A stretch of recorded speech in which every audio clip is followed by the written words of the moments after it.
Adesso dico, per fortuna che ormai lo si davano per disperso e si prospettava anche la situazione peggiore.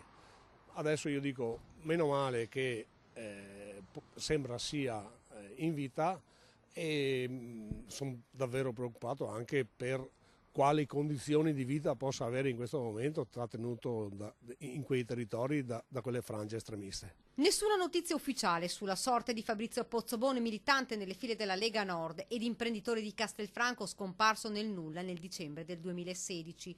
Ma dopo quasi un anno e mezzo di silenzio si riaccende, seppur flebile, la speranza che possa essere ancora in vita. La svolta su questo giallo arriva dall'inchiesta di Milano su una famiglia egiziana residente a Como accusata di terrorismo internazionale. Il padre arrestato mentre il figlio, ricercato con un mandato di cattura, si troverebbe in Medio Oriente per combattere.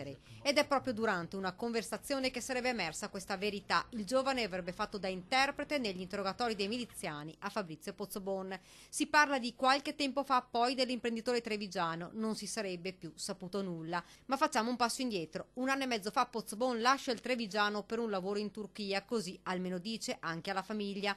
Poi una foto che lui stesso invia ad un amico lo ritrae con alle spalle un palazzo bombardato. Qualcosa non torna. Alcuni mesi dopo la DDA di Venezia e il ROS di Padova accertano un suo tentativo di arruolamento nell'ISIS per combattere in Siria.